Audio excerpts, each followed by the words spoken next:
नमस्कार दोस्तों, स्वागत करते हैं पुनः एक बार फिर से आप सभी का अपने इस YouTube चैनल पर। आज हम बात करेंगे टेस्ट सीरीज नंबर 4 के बारे में।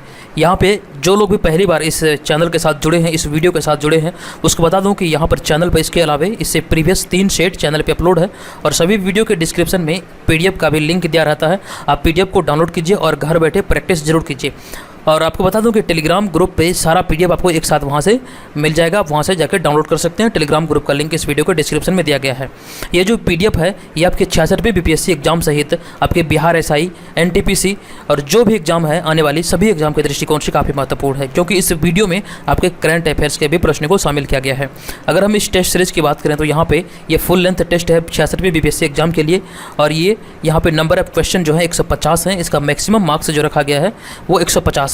और इसमें अगर टाइम अलॉट की बात करें तो ये 2 घंटे हैं। तो ये 2 घंटे का जो समय है ये हमारे पेड मेंबर के लिए है। जो भी हमारे पेड मेंबर है जिसको ये PDF पहले मिल जाता है उसके लिए 2 घंटे समय दिया जाता है। ये PDF उसको मिलता है घर पे इसे सॉल्व करने के लिए। तो ये 2 घंटा समय ये हमारे पेड मेंबर के लिए है। और उसके बाद यहाँ पे आपको बता दूं कि कटअप जो रखा गया है इसका रखा गया है 90, यानी कि अगर आप 90 या उससे अधिक प्रश्नों को सॉल्व करते हैं सही तो आपकी तैयारी को काफ़ी अच्छी मानी जाएगी। यहाँ पे हम बात कर रहे थे पेड ग्रुप के बारे में। तो अगर आप भी हमारे पेड ग्रुप को ज्वाइन करना चाहते हैं तो केवल 49 रुपये पे करके, यानी कि 49 रुपये पे करके आप हमारे पेड ग्रुप को एक्सेस कर सकते हैं। और यहाँ पे आने वाले सभी टेस्ट सीरीज के PDF जो कि 66वें BPSC एग्जाम तक के लिए आएंगे वो सभी PDF का आप यहाँ से लाभ उठा सकते हैं। चलिए हम सीधे प्रश्न पे आते हैं और इसे ज्वाइन करने के लिए जो तमाम जानकारियाँ होगी वो इस वीडियो के डिस्क्रिप्शन में दिया गया है। आप वहाँ पर जाके इसे पढ़ सकते हैं और ज्वाइन कर सकते हैं। चलिए आज का जो हमारा पहला प्रश्न है यहाँ पे आप देख सकते हैं, ब्रिटिश शासनकाल के दौरान भारत के प्रथम गवर्नर जनरल कौन थे? ब्रिटिश शासनकाल के दौरान भारत के प्रथम गवर्नर जनरल कौन थे? इस प्रश्न का हमारा राइट आंसर होगा William Bentinck. Lord William Bentinck जो कि ऑप्शन नंबर D में है, ये ब्रिटिश शासनकाल के दौरान भारत के प्रथम गवर्नर जनरल थे। चलिए मैं सभी प्रश्न को इसी प्रकार पढ़ूंगा और जो भी हमारे पेड मेंबर हैं वो लोग आंसर का मिलान करते जाइए और जो लोग भी हमारे पेड मेंबर नहीं हैं, जो हमारे सब्सक्राइबर हैं चैनल के, वो लोग सभी प्रश्नों को देखिए और काउंट कीजिए और लास्ट में ज़रूर बताइएगा कि यहाँ पे आपने 150 में से कितने प्रश्नों को सही से हल किया है। चलिए उसके बाद हमारा दूसरा प्रश्न जो है यहाँ पे आप देख सकते हैं, 1857 के विद्रोह में बिहार का नेतृत्व किसने किया था? जो 1857 की क्रांति हुई थी, बिहार से इसका नेतृत्व किसने किया था? तो इस प्रश्न का जो हमारा राइट आंसर हो जाएगा वीर कुंवर सिंह। ये जगदीशपुर के रहने वाले थे, जगदीशपुर के राजा थे ये। ऑप्शन नंबर C यहाँ पे राइट आंसर होगा। चलिए, और जो जगदीशपुर है अभी वर्तमान में आरा जिले का हिस्सा है, तो ये भी बात आप ध्यान रखिएगा। और उसके बाद हमारा नेक्स्ट प्रश्न जो है तीसरा प्रश्न। और आपको एक बात बता दूं कि यहाँ पे आपको सभी प्रश्नों में ऑप्शन नंबर E को भी ध्यान रखना पड़ेगा, क्योंकि ऑप्शन नंबर E जो होता है वे BPSC एग्जाम में आपको फंसाने के लिए दिया जाता है। तो ऑप्शन नंबर E को भी आप अच्छी तरह से ध्यान रखिएगा। हो सकता है किसी प्रश्न का आंसर 2 हो या फिर 2 से अधिक हो या फिर इनमें से कोई भी नहीं हो, तो ऑप्शन नंबर E को भी आप ध्यान रखिएगा। चलिए अगला प्रश्न जो है हमारा यहाँ पर है, सिंधु नदी प्रश्न है, सिंधु नदी की लंबाई उतनी ही है जितनी कि ब्रह्मपुत्र नदी की है, यह लंबाई कितनी है? तो देखिए ये इस प्रश्न का जो हमारा आंसर होगा वो हो जाएगा ऑप्शन नंबर E। जो सिंधु नदी है, अगर हम बात करें सिंधु नदी की, तो सिंधु नदी की अगर हम लंबाई की बात करें तो सिंधु नदी की लंबाई हमारा हो जाएगा 3180 किलोमीटर। ठीक है, आप ध्यान रखिएगा, सिंधु नदी की लंबाई है 3180 किलोमीटर। वहीं पर अगर हम ब्रह्मपुत्र नदी की बात करें, ब्रह्मपुत्र नदी की अगर हम लंबाई की बात करें तो इसका जो लंबाई हो जाएगा वो 3848 किलोमीटर है, ब्रह्मपुत्र नदी की लंबाई। तो ये दोनों अधिक है, मतलब कि एक दूसरे से भिन्न है। जो सिंधु नदी की लंबाई है वो है 3180 किलोमीटर, जबकि ब्रह्मपुत्र नदी की लंबाई जो है वो है 3848 किलोमीटर। तो यहाँ पे हमारा जो आंसर हो जाएगा इनमें से कोई नहीं होगा। ऑप्शन नंबर E यहाँ पे राइट आंसर हो जाएगा। आप ध्यान रखिएगा, इसका ऑप्शन नंबर E यहाँ पर इस प्रश्न का राइट आंसर होगा। और उसके बाद हमारा नेक्स्ट प्रश्न है 4 नंबर प्रश्न। चौथा प्रश्न है, India 2000 a vision for the new millennium के लेखक कौन है? किसने लिखी है? तो India 2000 a vision for the new millennium किसने लिखी है? तो ये भी प्रश्न महत्वपूर्ण है। इस प्रश्न का जो हमारा आंसर हो जाएगा वो हो जाएगा यहाँ भी ऑप्शन नंबर E। आपको बता दूं कि यहाँ पर इस प्रश्न में ऑप्शन नंबर C और option number D right answer होगा। ऑप्शन नंबर C और D, यानी कि APJ अब्दुल कलाम और YS राजन, ये दोनों यहाँ पे इसका राइट आंसर होगा। APJ अब्दुल कलाम और YS राजन, ये दोनों ने मिलकर India 2000 a vision for the new millennium पुस्तक लिखी है। तो ऑप्शन नंबर E यहाँ पे हमारा फाइनल आंसर होगा। तो आप ध्यान रखिएगा, इसका फाइनल आंसर जो होगा ऑप्शन नंबर E होगा। उसके बाद हमारा 5वां नंबर प्रश्न है, बिहार में होने वाली विश्वविख्यात छठ पूजा किससे संबंधित है, किस भगवान से संबंधित है। बिहार में होने वाली जो विश्वविख्यात छठ पूजा है ये किससे संबंधित है। आपको बता दें कि जो बिहार का जो राष्ट्रीय पर्व है ये छठ है, और छठ एक ऐसा पर्व है जो पूरे विश्व में मनाई जाती है, ये पूरे विश्वविख्यात है। तो ये किससे संबंधित है। इस प्रश्न का जो हमारा आंसर होगा ऑप्शन नंबर डी यहाँ पे राइट आंसर होगा। ये सूर्य देवता से संबंधित है। ऑप्शन नंबर डी यहाँ पर इस प्रश्न का राइट आंसर होगा। और उसके बाद हमारा छठा नंबर प्रश्न है, आप देख सकते हैं, गंगा नदी की सबसे पूर्व की ओर बहने वाली शाखा का क्या नाम है। गंगा नदी की सबसे पूर्व की ओर बहने वाली शाखा का क्या नाम है। तो देखिए, सबसे पूर्व की ओर बहने वाली जो शाखा है वो बांग्लादेश में बहती है, तो इसका जो नाम है पद्मा है या फिर पद्मिनी है। कहीं कहीं आपको पद्मा लिखेगा और कहीं कहीं आपको पद्मिनी दिखेगा, तो दोनों में आपको कन्फ्यूज नहीं करना है। जो पूर्व की ओर जो बहने वाली शाखा है ये बांग्लादेश में बहती है, और बांग्लादेश में गंगा नदी को पद्मा या फिर पद्मिनी के नाम से जाना जाता है। तो ऑप्शन नंबर डी हमारा इस प्रश्न का राइट आंसर होगा। आप बिल्कुल भी कन्फ्यूज ना कीजिएगा। और उसके बाद हमारा 7वां नंबर प्रश्न है, इनमें से कौन सा केरल का शास्त्रीय नृत्य है। इनमें से कौन सा केरल का शास्त्रीय नृत्य है। कथक, कथकली, कुचिपुड़ी या फिर भरतनाट्यम। इस प्रश्न का हमारा आंसर होगा 7वां का ऑप्शन नंबर बी, यानी कि कथकली जो है ये केरल का शास्त्रीय नृत्य है। ऑप्शन नंबर बी हमारा इस प्रश्न का राइट आंसर हो जाएगा, 7वां का ऑप्शन नंबर बी। उसके बाद नेक्स्ट प्रश्न है, राज्यसभा का पदेन सभापति, आप यहाँ पे देख सकते हैं, राज्यसभा का पदेन सभापति या अध्यक्ष कौन होता है। तो इस प्रश्न का जो हमारा आंसर होगा, राज्यसभा का पदेन सभापति या फिर अध्यक्ष उपराष्ट्रपति होता है। ऑप्शन नंबर सी यहाँ पर इस प्रश्न का राइट आंसर हो जाएगा। जो भी प्रश्न आपको नहीं आएगा उसका स्क्रीनशॉट लेते रहिएगा और बाद में से बार बार देखिएगा, और हो सके तो इस वीडियो के डिस्क्रिप्शन से इसका PDF को भी जरूर डाउनलोड कीजिएगा। चलिए अगला प्रश्न है, लोकसभा का चुनाव प्रत्याशी होने के लिए न्यूनतम आयु क्या रखी गई है। लोकसभा का चुनाव प्रत्याशी होने के लिए न्यूनतम आयु सीमा क्या रखी गई है। तो लोकसभा के लिए जो रखा गया है ये 25 वर्ष रखा गया। मैंने आपको कई बार बताया है, इस बात का ध्यान रखिएगा। इसका आंसर होगा ऑप्शन नंबर डी। और उसके बाद हमारा 10वां नंबर प्रश्न है, ये भी काफ़ी महत्वपूर्ण प्रश्न है, राज्य विधानपालिका का ऊपरी सदन कौन सा होता है। राज्य विधानपालिका का ऊपरी सदन कौन सा होता है या फिर क्या कहलाता है। तो इस प्रश्न का जो हमारा आंसर होगा ये हो जाएगा विधानपालिका परिषद, यानी कि ऑप्शन नंबर ए यहाँ पर इस प्रश्न का राइट आंसर होगा। विधानपालिका परिषद कहलाता है या फिर राज्य विधानपालिका परिषद होता है। तो ऑप्शन नंबर ए यहाँ पर राइट आंसर हो जाएगा। उसके बाद हमारा अगला प्रश्न है, 12वां नंबर प्रश्न है, भारतीय संविधान का कौन सा अनुच्छेद संवैधानिक प्रावधानों को संघीय संसद या राज्य विधान पालिकाओं द्वारा बनाए गए नियमों पर प्राथमिकता देता है। प्रश्न एक बार फिर से पढ़िए, भारतीय संविधान का कौन सा अनुच्छेद संवैधानिक प्रावधानों को संघीय संसद या राज्य विधान पालिकाओं द्वारा बनाए गए नियमों पर प्राथमिकता देता है। 11 नंबर प्रश्न अति महत्वपूर्ण प्रश्न है। इसका आंसर जो होगा ये अनुच्छेद हो जाएगा हमारा ऑप्शन नंबर बी, यानी कि अनुच्छेद 13। अनुच्छेद 13 में ये प्रावधान किया गया है। ऑप्शन नंबर बी यहाँ पर हमारा इस प्रश्न का राइट आंसर है। चलिए उसके बाद हम बढ़ेंगे अगला प्रश्न पे। अगला प्रश्न है 12 नंबर प्रश्न। ये प्रश्न है, भारत के सर्वोच्च न्यायालय के न्यायाधीशों की नियुक्ति कौन करता है। जो भारत का जो सर्वोच्च न्यायालय है यानी कि सुप्रीम कोर्ट है, वहाँ के जो न्यायाधीश होते हैं उसकी नियुक्ति कौन करता है। भारत के सर्वोच्च न्यायालय के न्यायाधीश की नियुक्ति किसके द्वारा किया जाता है। तो ये राष्ट्रपति के द्वारा किया जाता है। जो भारत के राष्ट्रपति होते हैं उसके द्वारा ये नियुक्तियाँ की जाती हैं। ऑप्शन नंबर बी यहाँ पर इस प्रश्न का राइट आंसर हो जाएगा। नेक्स्ट प्रश्न है 13 नंबर प्रश्न, भारतीय संविधान का कौन सा अनुच्छेद संविधान के संशोधन से संबंधित है। भारतीय संविधान का कौन सा अनुच्छेद संविधान के संशोधन से संबंधित है।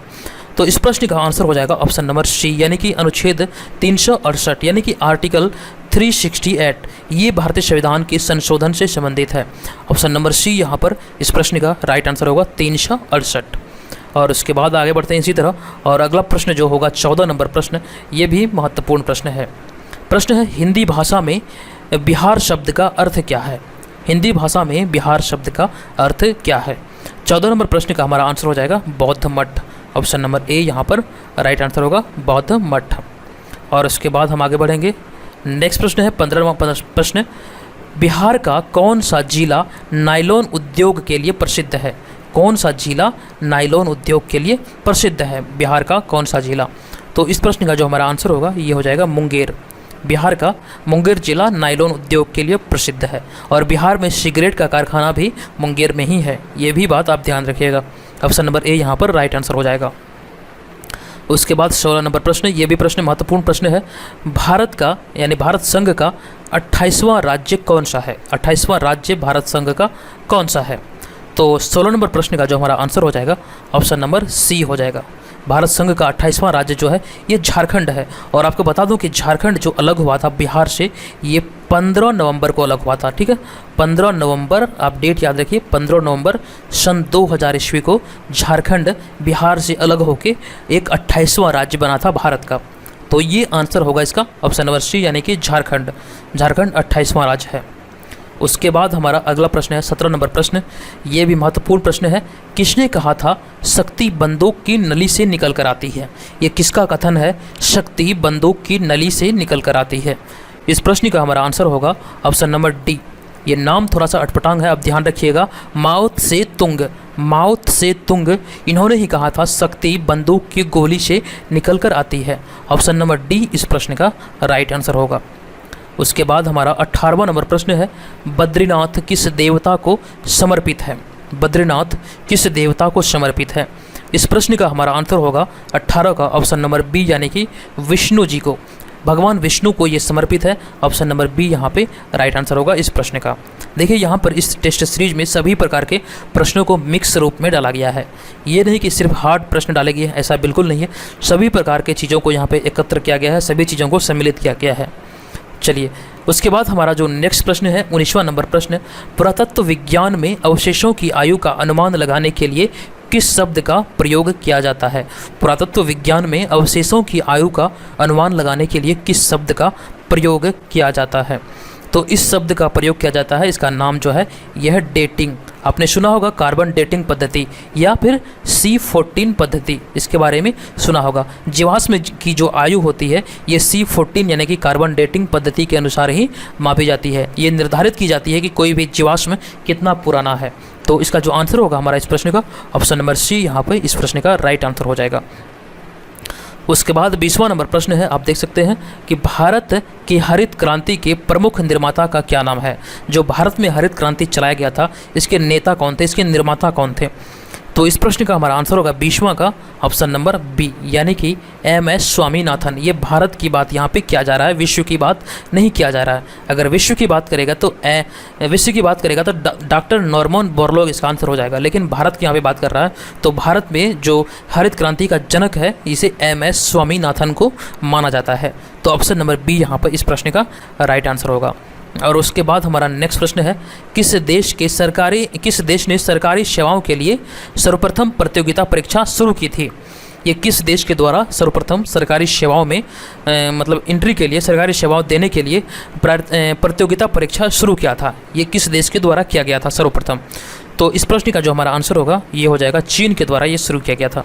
ऑप्शन नंबर सी यहाँ पर इस प्रश्न का राइट आंसर होगा। चीन ने इसे सबसे पहले प्रतियोगिता परीक्षा शुरू किया था। और उसके बाद हमारा अगला प्रश्न है कि भारत में राष्ट्रीय आय लेखा समंक किसके द्वारा प्रकाशित किए जाते हैं? तो भारत में राष्ट्रीय आय लेखा समंक जो प्रकाशित किए जाते हैं, इसका जो हमारा राइट आंसर हो जाएगा, ये प्रकाशित किए जाते हैं केंद्रीय सांख्यिकी संगठन के द्वारा, यानी कि ऑप्शन नंबर डी यहाँ पे हमारा इस प्रश्न का राइट आंसर होगा। केंद्रीय सांख्यिकी संगठन के द्वारा ये प्रकाशित किया जाता है। उसके बाद हमारा 23 नंबर प्रश्न है, इनमें से यहाँ पे आप देख सकते हैं, इनमें से कौन भारत में सर्वोच्च वित्तीय संस्था है? भारत में सर्वोच्च वित्तीय संस्था इनमें से कौन सा है? तो 23 नंबर प्रश्न का हमारा राइट आंसर हो जाएगा रिजर्व बैंक ऑफ इंडिया, यानी कि RBI। इसका गठन हुआ था 1 अप्रैल, आपको ध्यान रखना पड़ेगा, इसका गठन जो हुआ था ये हुआ था 1 अप्रैल 1935 को। आप ये डेट याद रखिएगा, रिजर्व बैंक इंडिया, इसका स्थापना 1 अप्रैल 1935 को हुआ था और ये भारत की सर्वोच्च वित्तीय संस्था है। तो इसका जो राइट आंसर होगा ऑप्शन नंबर बी यहाँ पे करेक्ट हो जाएगा। उसके बाद हम आगे बढ़ेंगे और देखेंगे असम की राजधानी कहाँ पर है। आपको जो भी जितने भी राज्य हैं भारत के, सभी राज्य का राजधानी का नाम एकदम से कंठस्थ होना चाहिए। राज्य और राजधानी का कभी कभार एक प्रश्न पूछ लिया जाता है, तो आप नहीं चाहेंगे कभी भी एक प्रश्न आपका गलत हो जाए। तो जितने भी राज्य हैं भारत के और सभी राज्य का आप एकदम से राजधानी के साथ चीज़ों को आप याद रखिए। हो सकता है आने वाले समय में आपसे एक प्रश्न पूछ लिया जाए। तो असम की जो राजधानी है ये दिसपुर है। ऑप्शन नंबर बी यहाँ पे हमारा इस प्रश्न का राइट आंसर होगा। असम की राजधानी है दिसपुर। उसके बाद नेक्स्ट प्रश्न है 25 नंबर प्रश्न, लगातार बढ़ती कीमतों की प्रक्रिया क्या कहलाती है? लगातार बढ़ती कीमतों की प्रक्रिया क्या कहलाती है, किस नाम से जानी जाती है? तो इसका जो राइट आंसर होगा वो हो जाएगा मुद्रास्फीति। लगातार बढ़ती कीमतों की प्रक्रिया मुद्रास्फीति के नाम से जानी जाती है। ऑप्शन नंबर ए राइट आंसर होगा इस प्रश्न का। और उसके बाद का जो प्रश्न है ये मोस्ट इंपॉर्टेंट प्रश्न है, आप इसे BBI कर सकते हैं। भारत में 1 रुपये का नोट कौन जारी करता है? यहाँ पे इस प्रश्न का जो 26 नंबर का आंसर होगा ये हो जाएगा वित्त मंत्रालय। 1 रुपये का जो नोट होता है, जो सिक्का होता है, ये वित्त मंत्रालय के द्वारा जारी किया जाता है। ध्यान रखिएगा, ये RBI इसका आंसर नहीं होगा बल्कि वित्त मंत्रालय होगा। वित्त मंत्रालय के द्वारा 1 रुपये का नोट जारी किया जाता है, इस बात का आप ध्यान रखिएगा। और उसके बाद जो हमारा 27 नंबर प्रश्न है, टॉर्च लाइट में प्रयोग होने वाला सेल इनमें से क्या है? टॉर्च लाइट में प्रयोग होने वाला सेल इनमें से क्या है?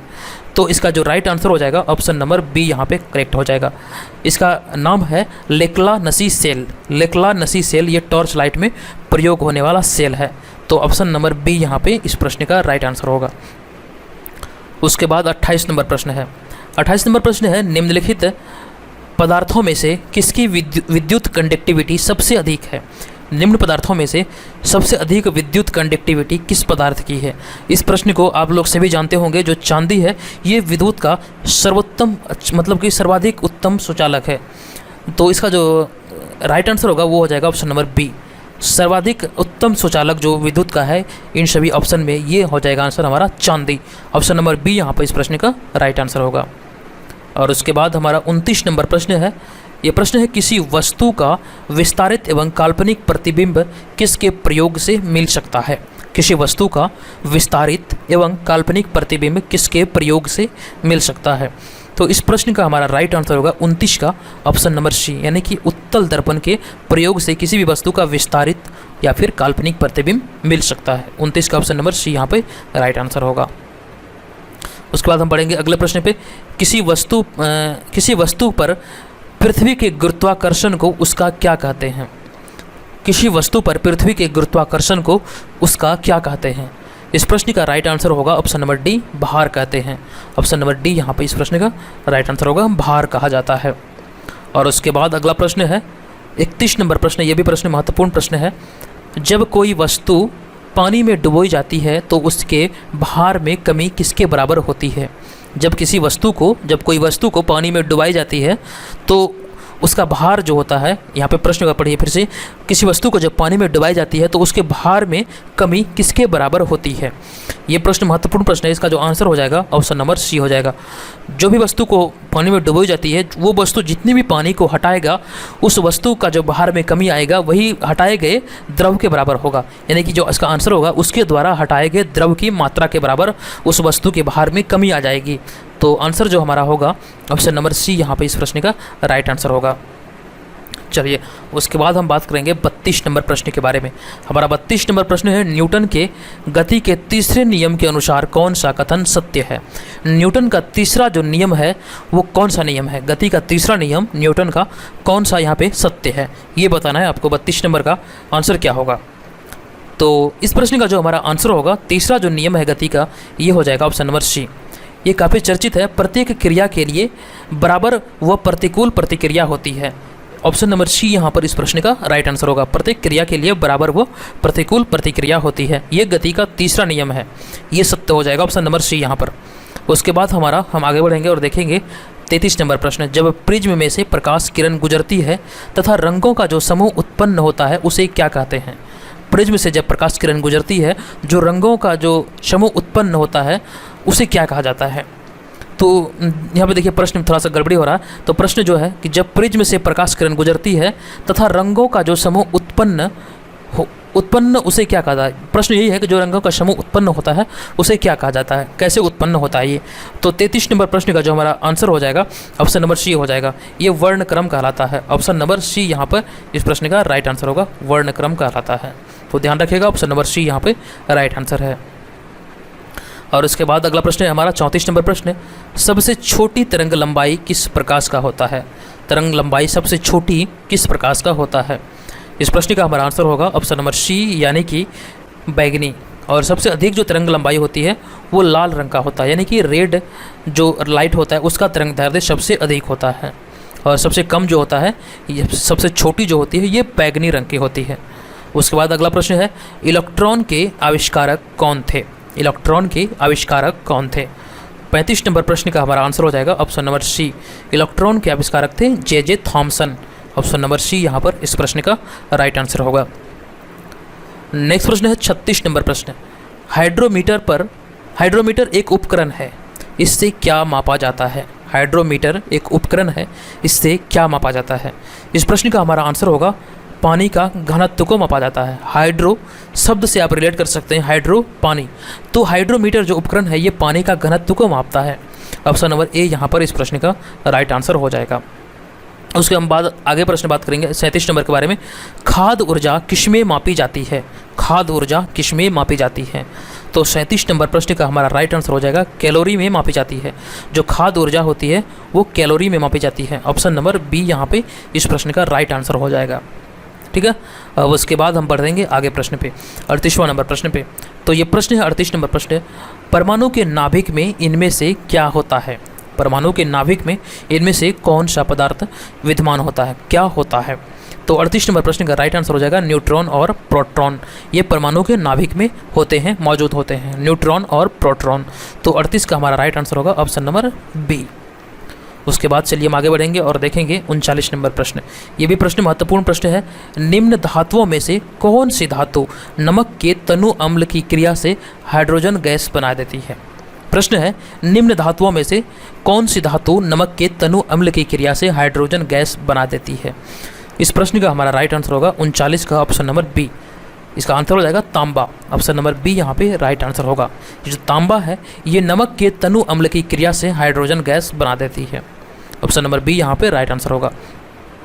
उसके बाद किस नियम के अनुसार एक गैस का आयतन उसके दबाव के व्युत्क्रमानुपाती होता है? किस नियम के अनुसार एक गैस का आयतन उसके दबाव के व्युत्क्रमानुपाती होता है?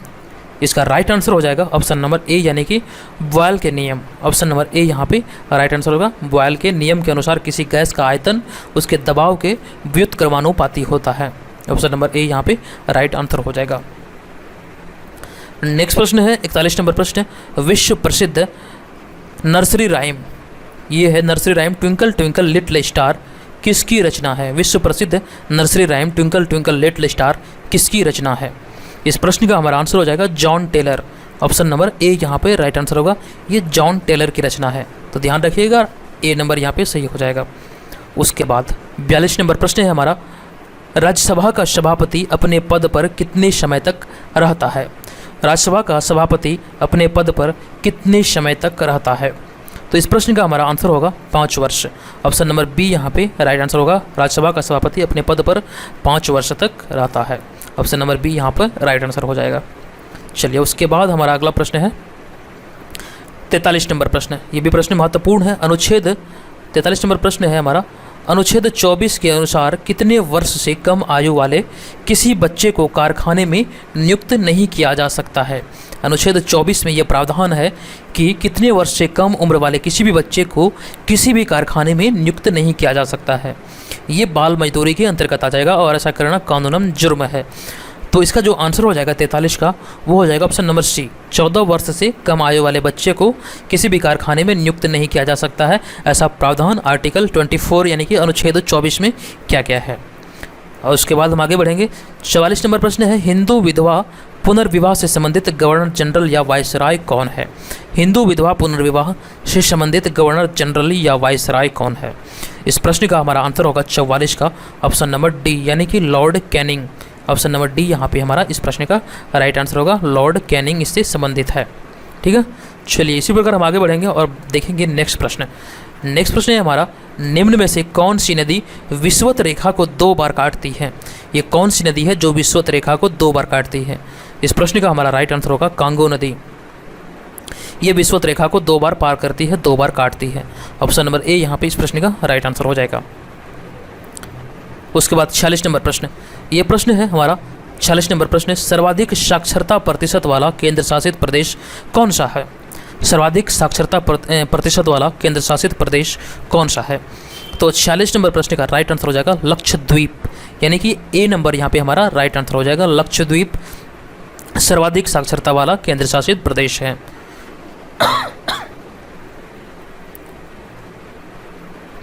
उसके बाद नेक्स्ट प्रश्न है, किस देश का पुराना नाम फार्मोसा है? किस देश का पुराना नाम फार्मोसा है?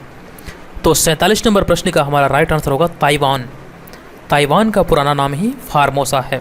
ऑप्शन नंबर डी यहाँ पर राइट आंसर हो जाएगा। अगला प्रश्न, स्वतंत्रता के पूर्व भारतीय राष्ट्रीय कांग्रेस की अध्यक्षता कितनी बार महिलाओं ने की थी? ये मोस्ट इंपॉर्टेंट प्रश्न है, आप इसे नोट कर लीजिए, वीवीआई प्रश्न है। स्वतंत्रता के पूर्व भारतीय राष्ट्रीय कांग्रेस की अध्यक्षता कितनी बार महिलाओं ने की थी? तो 48 नंबर प्रश्न का हमारा राइट आंसर हो जाएगा 3 बार। महिलाओं ने 3 बार इसकी अध्यक्षता की थी स्वतंत्रता के पूर्व। ऑप्शन नंबर बी इसका राइट आंसर हो जाएगा। अगर आप इसके बारे में डिटेल में जानते हैं तो इस वीडियो के कमेंट बॉक्स में लिखिए ये 3 महिलाएं कौन कौन है और इन्होंने कब कब भारतीय राष्ट्रीय कांग्रेस की अध्यक्षता की है। इसके बारे में अगर आप लिखना चाहते हैं तो लिखिए। ऐसा कहा जाता है जब आप किसी चीज़ को लिख देते हैं तो आपको वो लंबे समय तक के लिए याद हो जाता है, तो आप ज़रूर लिखिए, ठीक है। अब उसके बाद हम बात करेंगे अगला प्रश्न के बारे में। मैराथन दौड़ जो होती है वो कितनी लंबी होती है? मैराथन दौड़ कितनी लंबी होती है? तो आप सभी को पता होगा, ये काफ़ी इजी प्रश्न है। इसका राइट आंसर हो जाएगा 26 मील। मैराथन दौड़ जो होती है ये 26 मील लंबी होती है। तो ऑप्शन नंबर बी यहाँ पर राइट आंसर होगा इस प्रश्न का। उसके बाद अगला नंबर प्रश्न, ये भी महत्वपूर्ण प्रश्न है, मोस्ट इंपॉर्टेंट प्रश्न है, ध्यान रखिएगा, ये आपके सभी एग्जाम में पूछे जा सकते हैं। प्रश्न है, भारत की जनसंख्या में ऋणात्मक वृद्धि किस दशक में दर्ज की गई थी? जो मतलब हमेशा देखा गया कि जो जनसंख्या में जो वृद्धि होती है वो हमेशा मतलब घनात्मक होती है, तो ये मतलब ऋणात्मक यानी कि जनसंख्या वृद्धि दर घट गया था। जो जनसंख्या में ऋणात्मक वृद्धि किस दशक में दर्ज की गई थी? इसका जो राइट आंसर होगा हमारा ऑप्शन नंबर बी होगा, यानी कि 1911 से 21 के दशक में जनसंख्या में ऋणात्मक वृद्धि दर्ज की गई थी। तो हमारा जो आंसर होगा ऑप्शन नंबर बी यहाँ पे राइट आंसर हो जाएगा। इस बात का ध्यान रखिएगा, ठीक है। तो उसके बाद हम आगे बढ़ेंगे और उसके बाद 51 नंबर प्रश्न है, यह निर्णय कौन लेता है कि कोई विधेयक धन विधेयक है या फिर नहीं? यह निर्णय किसके द्वारा लिया जाता है, कोई विधेयक धन विधेयक है या फिर नहीं है? तो ये जो निर्णय लिया जाता है ये लोकसभा अध्यक्ष के द्वारा लिया जाता है। तो आप ध्यान रखिएगा, इसका जो आंसर होगा ऑप्शन नंबर ए यहाँ पे राइट आंसर होगा। ये निर्णय लोकसभा अध्यक्ष लेता है। चलिए उसके बाद हमारा 52 नंबर प्रश्न है, बिहार के किस जिले को 1942 के आंदोलन के दौरान अपराधी जिला घोषित किया गया था? तो इस प्रश्न का जो हमारा राइट आंसर हो जाएगा ऑप्शन नंबर डी, सारण जिला को अपराधी जिला घोषित किया गया था। बिहार के जिला को, सारण जिला को 1942 के आंदोलन के दौरान अपराधी जिला घोषित किया गया था। ऑप्शन नंबर डी यहाँ पे राइट आंसर होगा। और ऐसा कहा जाता है कि सारण जिले में एक पुलिस थाने में आग लगा दिया गया था। तो ऑप्शन नंबर डी यहाँ पे आप ध्यान रखिएगा, ऑप्शन नंबर डी यहाँ पे इस प्रश्न का राइट आंसर होगा। और उसके बाद हमारा अगला प्रश्न है 53 नंबर प्रश्न, कुषाण काल में सबसे अधिक विकास किस क्षेत्र में हुआ था? कुषाण काल में सबसे अधिक विकास किस क्षेत्र में हुआ था? इस प्रश्न का हमारा आंसर होगा ऑप्शन नंबर बी, वास्तुकला के क्षेत्र में कुषाण काल में सबसे अधिक विकास हुआ था। ऑप्शन नंबर बी यहाँ पे राइट आंसर हो जाएगा। जो कला की गांधार शैली थी वो कुषाणों के समय में ही फली फूली थी। और कुषाण वंश का जो शासक था एक कनिष्क, जो कि काफ़ी महत्वपूर्ण शासक था, इसी के शासनकाल में चतुर्थ बौद्ध संगति हुई थी। और आपको बता दें कि इसी के शासनकाल में चतुर्थ बौद्ध संगति के दौरान ही बौद्ध धर्म हीनयान और महायान में विभक्त हुआ था। ये भी आप बात ध्यान रखिएगा, ठीक है। अब उसके बाद हम आगे बढ़ेंगे। 54 नंबर प्रश्न हमारा है, ये महत्वपूर्ण प्रश्न है, कैबिनेट मिशन भारत कब आया था? कैबिनेट मिशन भारत कब आया था? इस प्रश्न का जो हमारा आंसर होगा ये 1946 होगा। कैबिनेट मिशन भारत 1946 में आया था। ऑप्शन नंबर सी हमारा इस प्रश्न का राइट आंसर हो जाएगा। चलिए उसके बाद नेक्स्ट प्रश्न है, नारंग कप किस खेल से संबंधित है? ऑप्शन नंबर यहाँ पे 55 नंबर प्रश्न है, नारंग कप किस खेल से संबंधित है? तो इस प्रश्न का जो हमारा आंसर होगा यहाँ पे राइट आंसर हो जाएगा बैडमिंटन, यानी कि ऑप्शन नंबर बी यहाँ पे राइट आंसर होगा। नारंग कप जो है ये बैडमिंटन से संबंधित है। तो ध्यान रखिएगा, इसका राइट आंसर होगा ऑप्शन नंबर बी, बैडमिंटन। चलिए, विश्व युवा दिवस किस दिन मनाया जाता है? विश्व युवा दिवस किस दिन मनाया जाता है? इस प्रश्न का हमारा राइट आंसर होगा 12 अगस्त को प्रत्येक वर्ष विश्व युवा दिवस के रूप में मनाया जाता है। ऑप्शन नंबर डी में है 12 अगस्त, तो हमारा ऑप्शन नंबर डी यहाँ पे राइट आंसर होगा। चलिए, और उसके बाद अगला प्रश्न है, अंकटौड का मुख्यालय कहाँ है? अंकटौड का मुख्यालय कहाँ पर है?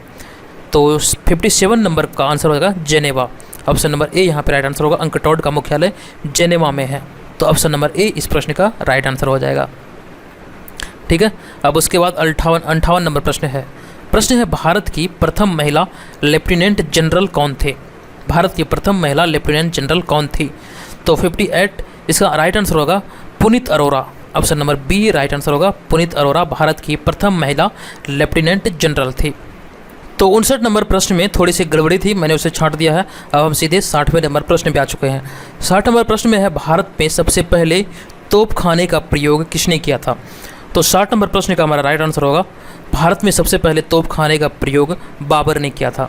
ऑप्शन नंबर डी यहाँ पे हमारा राइट आंसर होगा। भारत में सबसे पहले तोपखाने का प्रयोग बाबर के द्वारा किया गया था। चलिए नेक्स्ट प्रश्न है घाना पक्षी विहार कहाँ है? घाना पक्षी विहार कहाँ पर है? 61 नंबर प्रश्न अति महत्वपूर्ण प्रश्न है। इस प्रश्न का हमारा राइट आंसर होगा घाना पक्षी विहार राजस्थान में है। ऑप्शन नंबर सी यहाँ पे इस प्रश्न का राइट आंसर हो जाएगा।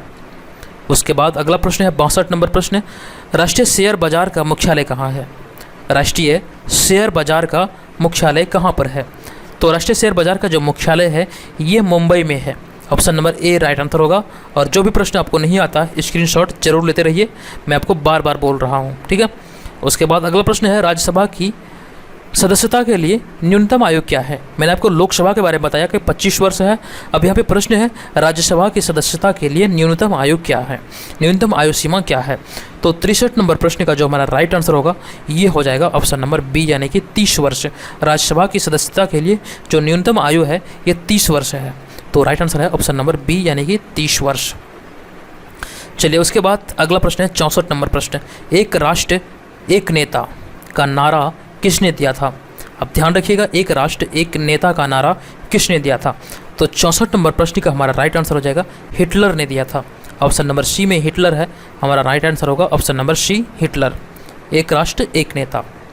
उसके बाद अगला प्रश्न है 65 नंबर प्रश्न, नगरपालिका को संवैधानिक दर्जा किस संशोधन द्वारा मिला? नगरपालिका को संवैधानिक दर्जा किस संशोधन के द्वारा मिला था? तो 65 नंबर प्रश्न का हमारा राइट आंसर होगा ऑप्शन नंबर सी। संविधान का जो 74वां संशोधन हुआ था उसके द्वारा नगरपालिका को संवैधानिक दर्जा दिया गया था। ऑप्शन नंबर सी यहाँ पे राइट आंसर होगा 74वां संविधान संशोधन। उसके बाद नेक्स्ट प्रश्न है 66 नंबर प्रश्न, अर्थशास्त्र में प्राइमरी गोल्ड किसे कहा जाता है? अर्थशास्त्र में प्राइमरी गोल्ड किसे कहा जाता है? इस प्रश्न का राइट आंसर होगा ऑप्शन नंबर सी यानी कि 24 कैरेट सोना को प्राइमरी गोल्ड कहा जाता है अर्थशास्त्र में। ऑप्शन नंबर सी यहाँ पर इस प्रश्न का राइट आंसर हो जाएगा। चलिए उसी प्रकार हम आगे बढ़ेंगे, अगला बात करेंगे 67 नंबर प्रश्न के बारे में। प्रश्न है अनुदेशकों का वह सेट जो कंप्यूटर को क्या करना है यह बताता है, उसे क्या कहा जाता है? अनुदेशकों का वह सेट जो कंप्यूटर को यह बताता है कि उसे क्या करना है, उसे क्या कहा जाता है, उसका नाम क्या है? इस प्रश्न का जो हमारा राइट आंसर होगा ये हो जाएगा ऑप्शन नंबर डी यानी कि प्रोग्राम। ये प्रोग्राम के जरिए ही सारी चीज़ें होती है। ऑप्शन नंबर डी यहाँ पे राइट आंसर हो जाएगा। ठीक है, उसके बाद हम आगे बढ़ेंगे, अगला प्रश्न 68 नंबर प्रश्न, पुरी की रथ यात्रा किसके सम्मान में की जाती है? पुरी की रथ यात्रा किसके सम्मान में की जाती है? इस प्रश्न का आंसर होगा हमारा ऑप्शन नंबर बी यानी कि भगवान जगन्नाथ के सम्मान में पुरी का रथ यात्रा किया जाता है। तो ध्यान रखिएगा ऑप्शन नंबर बी यहाँ पर राइट आंसर होगा इस प्रश्न का। चलिए अम्ल वर्षा का प्रमुख कारण क्या है? अम्ल वर्षा का प्रमुख कारण क्या है? तो अम्ल वर्षा का जो प्रमुख कारण है वो हो जाएगा वायु प्रदूषण, यानी कि ऑप्शन नंबर बी हमारा इस प्रश्न का राइट आंसर होगा। अम्ल वर्षा का प्रमुख कारण जो है वायु प्रदूषण है। आप सभी को ये प्रश्न पता होगा। अगला प्रश्न है शिमला समझौते पर हस्ताक्षर करने वाले पाकिस्तान के प्रधानमंत्री कौन थे? शिमला समझौते पर हस्ताक्षर करने वाले पाकिस्तान के प्रधानमंत्री कौन थे? तो 70 नंबर प्रश्न का जो हमारा राइट आंसर होगा ये हो जाएगा जुल्फिकार भुट्टो, यानी कि ऑप्शन नंबर ए राइट आंसर होगा। और बताइए कि शिमला समझौता के समय भारत के तत्कालीन प्रधानमंत्री कौन थे और शिमला समझौता कब हुआ था? इस वीडियो के कमेंट बॉक्स में जाइए और कमेंट करके ये सभी चीज़ें जरूर बताइएगा, ये किसके शासनकाल में हुआ था और ये कब हुआ था। 71 नंबर प्रश्न पे हम सीधे आते हैं। प्रश्न है वेलिंगटन ट्रॉफी किस खेल से संबंधित है? 71 नंबर प्रश्न का हमारा राइट आंसर होगा वेलिंगटन ट्रॉफी किस खेल से संबंधित है? ये याचिंग से संबंधित है।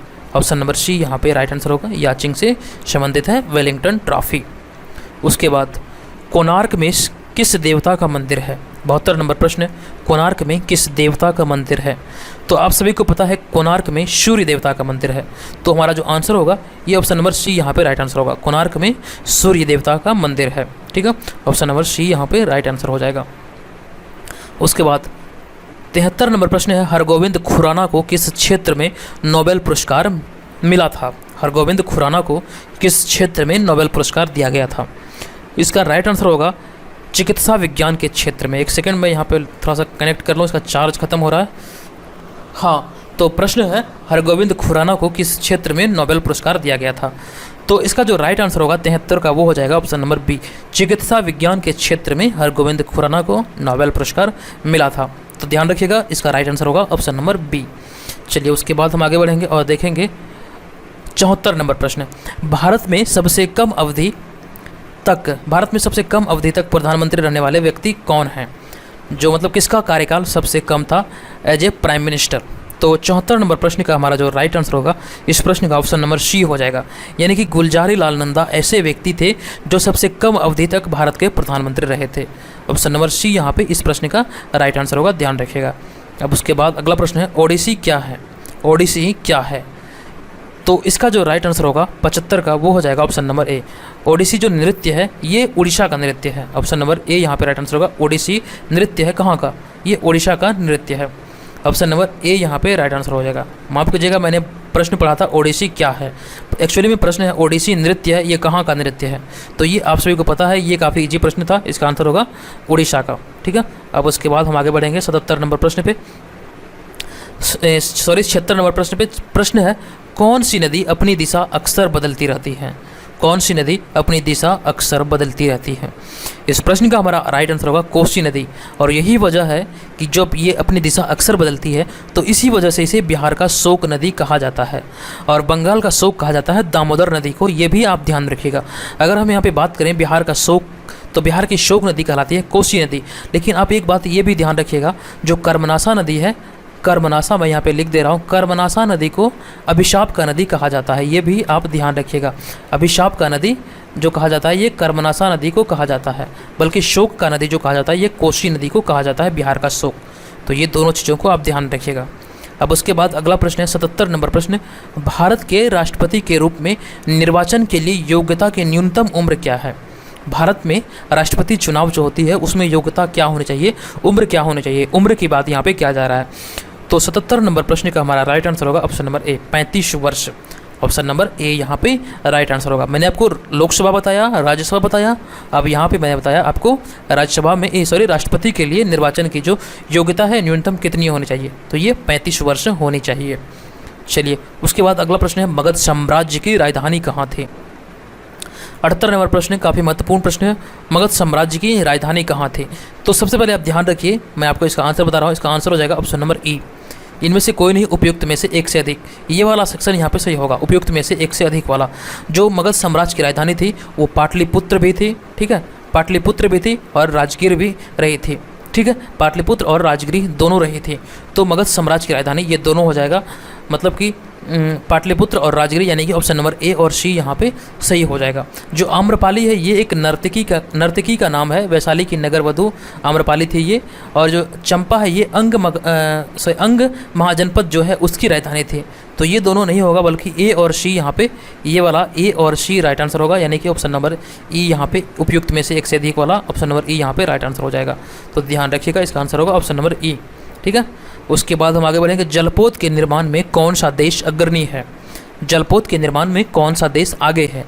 तो इसका राइट आंसर होगा ऑप्शन नंबर ए, यानी कि जापान। जापान जलपोत के निर्माण में सबसे आगे है। तो इसका राइट आंसर होगा ऑप्शन नंबर ए। अगला प्रश्न है, एस्किमो कहाँ के खानाबदोश शिकारी हैं? एस्किमो कहाँ के खानाबदोश शिकारी हैं? तो 80 नंबर प्रश्न का राइट आंसर होगा ग्रीनलैंड। जो एस्किमो है ये ग्रीनलैंड के खानाबदोश शिकारी हैं। ऑप्शन नंबर ए यहाँ पे इस प्रश्न का राइट आंसर हो जाएगा, ठीक है। अब उसके बाद हम आगे बढ़ेंगे 81 नंबर प्रश्न पे। वह अणु या परमाणु, प्रश्न है वह अणु या परमाणु जो धन या ऋण चार्ज लेते हैं क्या कहलाते हैं? ठीक है, ये प्रश्न भी महत्वपूर्ण प्रश्न है। इसका जो राइट आंसर होगा वो हो जाएगा आयन कहलाते हैं। ऑप्शन नंबर डी यहाँ पे करेक्ट आंसर होगा, वह आयन कहलाते हैं। 81 का ऑप्शन नंबर डी यहाँ पे राइट आंसर होगा। ये सभी चीज़ों को आप ध्यान रखिएगा। अब उसके बाद 82 नंबर प्रश्न है, लोहे की चादर पर जिंक चढ़ाने की प्रक्रिया क्या कहलाती है? लोहे की चादर पर जिंक चढ़ाने की प्रक्रिया क्या कहलाती है? इस प्रश्न का आंसर होगा 82 का ऑप्शन नंबर सी, यानी कि गैल्वेनाइजेशन। लोहे की चादर पर जिंक परत चढ़ाने की प्रक्रिया को क्या कहा जाता है? ये गैल्वेनाइजेशन कहा जाता है। ऑप्शन नंबर सी यहाँ पर इस प्रश्न का राइट आंसर होगा। उसके बाद निम्न में से कौन सा एक मिश्रण है? महत्वपूर्ण प्रश्न है, कंफ्यूज नहीं कीजिएगा। बताइए इसका राइट आंसर क्या होगा। निम्न में से कौन सा एक मिश्रण है? तो 83 नंबर प्रश्न का हमारा राइट आंसर होगा वायु। वायु जो है एक प्रकार का ये मिश्रण है। ध्यान रखिएगा, वायु एक मिश्रण है। इसमें विभिन्न प्रकार के चीज़ों का मिश्रण है, धूलकण है, विभिन्न प्रकार के गैस हैं आदि सभी चीज़ों का एक मिश्रण है। ठीक है, तो ऑप्शन नंबर डी यहाँ पे इस प्रश्न का राइट आंसर होगा। इस बात का ध्यान रखिएगा। उसके बाद हमारा 84 नंबर प्रश्न है, एक रासायनिक तत्व के विभिन्न प्रारूपों को क्या कहा जाता है? एक रासायनिक तत्व के विभिन्न प्रारूपों को क्या कहा जाता है? तो ये एलोट्रॉप कहा जाता है। एक रासायनिक तत्व के विभिन्न रूपों को एलोट्रॉप कहा जाता है। तो ध्यान रखिएगा, ये महत्वपूर्ण प्रश्न है। इसका राइट आंसर होगा ऑप्शन नंबर ए, यानी कि एलोट्रॉप। ठीक है, उसके बाद 85 नंबर प्रश्न है, सेल्सियस स्केल के अनुसार पानी कब उबलता है? सेल्सियस स्केल के अनुसार बताइए पानी कब उबलेगा? कितने डिग्री सेल्सियस पर पानी उबलने लगता है? तो इसका राइट आंसर होगा ऑप्शन नंबर बी, यानी कि 100 डिग्री सेल्सियस पर पानी उबलने लगता है। इसका आंसर होगा ऑप्शन नंबर बी, यानी कि 100 डिग्री सेल्सियस। ठीक है, अब उसके बाद हम आगे बढ़ेंगे। अगला प्रश्न 86 नंबर प्रश्न है, कीड़ों के अध्ययन को क्या कहा जाता है? कीड़ों के अध्ययन को क्या कहा जाता है? ये भी महत्वपूर्ण प्रश्न है। ये कहा जाता है एंटोमोलॉजी, यानी कि ऑप्शन नंबर बी हमारा राइट आंसर होगा। कीड़ों के अध्ययन को एंटोमोलॉजी कहा जाता है। ऑप्शन नंबर बी यहाँ पे राइट होगा। 87 नंबर प्रश्न, सूर्य के प्रकाश की उपस्थिति में कार्बन डाइऑक्साइड व पानी से कार्बोहाइड्रेट बनाने की क्रिया क्या कहलाती है? ठीक है, सूर्य के प्रकाश की उपस्थिति में कार्बन डाइऑक्साइड व पानी से कार्बोहाइड्रेट बनाने की क्रिया क्या कहलाती है? तो 87 नंबर प्रश्न का जो हमारा राइट आंसर होगा वो हो जाएगा ऑप्शन नंबर बी। ये क्रिया जो होती है ये प्रकाश संश्लेषण कहलाती है। ऑप्शन नंबर बी यहाँ पे इस प्रश्न का राइट आंसर होगा। ये प्रकाश संश्लेषण की क्रिया कहलाती है। चलिए उसी प्रकार हम आगे बढ़ेंगे। अगला प्रश्न है, निम्न बीमारियों में से कौन सी बीमारी बैक्टीरिया से होती है? निम्न बीमारियों में से कौन सी बीमारी बैक्टीरिया से होती है? 88 नंबर प्रश्न का हमारा राइट आंसर हो जाएगा टाइफाइड। ये बैक्टीरिया से होने वाली बीमारी है। तो 88 का ऑप्शन नंबर बी यहाँ पे इस प्रश्न का राइट आंसर होगा। ध्यान रखिएगा, ऑप्शन नंबर बी यहाँ पे राइट आंसर होगा। उसके बाद 89 नंबर प्रश्न, मलेरिया किसके द्वारा फैलता है? मलेरिया किसके द्वारा फैलता है? तो इस प्रश्न का हमारा राइट आंसर होगा एनोफिलिज मच्छर के कारण। मादा एनोफिलिज मच्छर जो होता है उसके द्वारा मलेरिया फैलती है। ऑप्शन नंबर बी यहाँ पे इस प्रश्न का राइट आंसर होगा। चलिए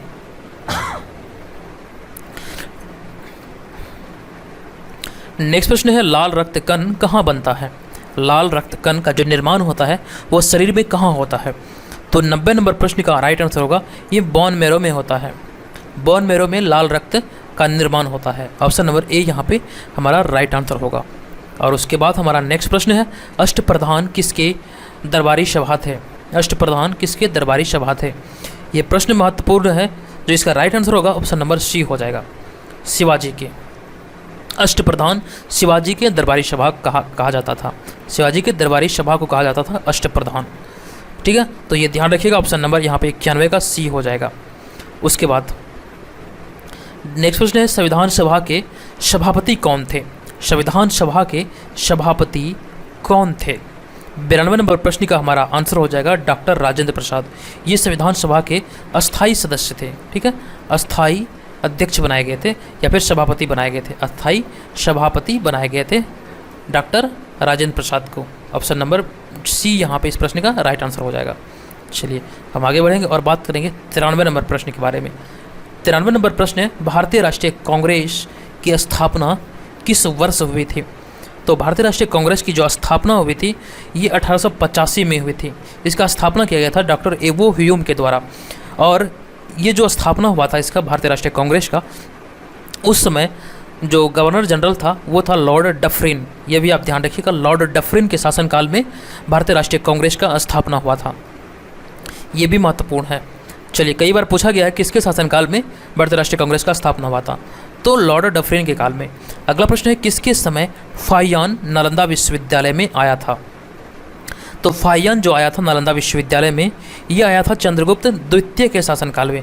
देखिए यहाँ पे मैंने आपको ट्रिक बताया था, जो हर्षवर्धन आया था वो वेनसांग जो आया था, वेनसांग ये आया था, एक सेकंड मैं यहाँ पे लिख दे रहा हूँ, वेनसांग जो आया था ये हर्षवर्धन के शासनकाल में आया था। ठीक है, हर्षवर्धन के शासनकाल में आया था। तो यहाँ पे मैं हो से हो को रिलेट कर रहा हूँ। ठीक है, वेनसांग हो से वेनसांग और हो से हर्षवर्धन, लेकिन यहाँ पे फाहियान जो है ये चंद्रगुप्त द्वितीय के शासनकाल में आया था। इस तरह से आप दोनों चीज़ों को याद रख सकते हैं। ठीक है, चलिए तबीयत थोड़ा सा ख़राब है, पूरी तरह से मैं स्वस्थ नहीं हुआ हूँ। आप लोगों को पता होगा कुछ दिन पहले मैं काफ़ी बीमार चल रहा था।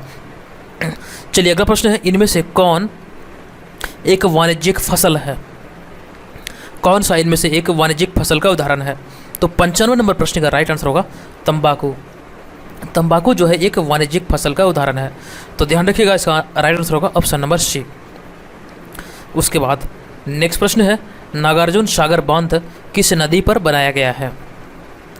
ये भी प्रश्न महत्वपूर्ण है, ये मोस्ट इंपॉर्टेंट प्रश्न है। ये जो रिपीटेड प्रश्नों की श्रेणी में जो भी प्रश्न बार बार रिपीटेड होते हैं, ये मतलब काफ़ी रिपीट होने वाला एक प्रश्न है कि नागार्जुन सागर बांध किस नदी पर बनाया गया है। तो नागार्जुन सागर बांध का जो निर्माण किया गया है, इसका राइट आंसर होगा कृष्णा नदी पर। Option number C, option number D यहाँ पे राइट आंसर होगा, कृष्णा नदी पर नागार्जुन सागर बांध बनाया गया है। तो ये ध्यान में रखिएगा। अब उसके बाद 97 नंबर प्रश्न है, भारत का कौन सा राज्य अधिकतम वनांचल वाला क्षेत्र है। यानी कि किस राज्य में अधिकतर क्षेत्र वन है। कौन सा राज्य अधिकतम वनांचल वाला क्षेत्र है भारत का। तो 97 नंबर प्रश्न का हमारा राइट आंसर होगा मध्य प्रदेश। यहाँ पे परसेंटेज मतलब कि वन क्षेत्र की बात किया जा रहा है, तो राइट आंसर होगा Madhya Pradesh. Option number A यहाँ पे इस प्रश्न का राइट आंसर होगा। उसके बाद बिहार का क्षेत्रफल कितना है। 5 से 10 प्रश्न बिहार से भी होते हैं डायरेक्टली, तो बिहार से भी प्रश्न डालना यहाँ पे उचित बनता है। जो बीपीएससी का जो एग्ज़ाम होता है, बीपीएससी प्री एग्ज़ाम, लगभग 5 से 10 प्रश्न जो होते हैं आपके, वो आपके डायरेक्टली रूप से बिहार जीके से पूछे जाते हैं। बीपीएससी प्री की मैं यहाँ पे बात कर रहा हूँ। तो 5 से 10 प्रश्न जो होते हैं आपके बिहार जीके के होते हैं। तो इस बात का भी आप ध्यान रखिएगा। बिहार जीके को भी आप एकदम से नेगलेक्ट करके मत चलिए। बिहार जीके का कोई बुक है तो आप पढ़िए, अन्यथा मेरे चैनल पे बिहार जीके से रिलेटेड कई सारे वीडियो पड़े हुए हैं, आप सभी वीडियो को देखिए। और अभी एक वीडियो पे काम चल रहा है, इसका मैं आपको एक PDF दूंगा 1000 प्रश्नों वाला, ये भी इस पर काम चल रहा है। और 1000 प्रश्नों वाला ये MCQs होगा और इसे आप अच्छी तरीके से समझ सकते हैं। और इसमें सिर्फ और सिर्फ अच्छे लेवल के प्रश्न होंगे। जो भी प्रश्न एग्जाम में पूछे गए हैं या फिर जिसके पूछे जाने की संभावना है, इस तरह का एक PDF तैयार हो रहा है, अभी बनने वाला है। आप एकदम से हमारे चैनल के साथ जुड़े रहें, टेलीग्राम ग्रुप को जरूर ज्वाइन कर लें। ये सभी PDF आपको टेलीग्राम ग्रुप पर ही मिलेगा। ठीक है, तो ये चीज़ों को आप ध्यान रखिएगा। यहाँ पे बिहार के क्षेत्रफल की बात किया जा रहा है। तो बिहार का जो क्षेत्रफल है, बिहार का क्षेत्रफल 94,163 वर्ग किलोमीटर है। ठीक है, ऑप्शन नंबर ए यहाँ पे इस प्रश्न का राइट आंसर होगा। यहाँ पे हम बात कर लेते हैं जो 15 नवंबर 2000 ईस्वी को जो झारखंड बिहार से अलग हुआ था, आप सभी को पता है, मैंने आपको बताया ये कितनी भूमि लेकर ये अलग हुआ था।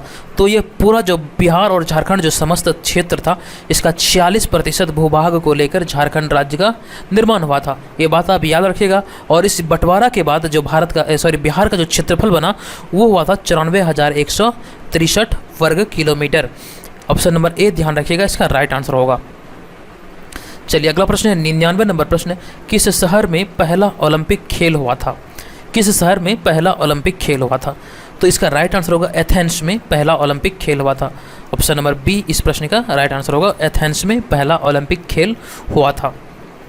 उसके बाद 100 नंबर प्रश्न है, राष्ट्रपति लोकसभा को कैसे भंग कर सकता है।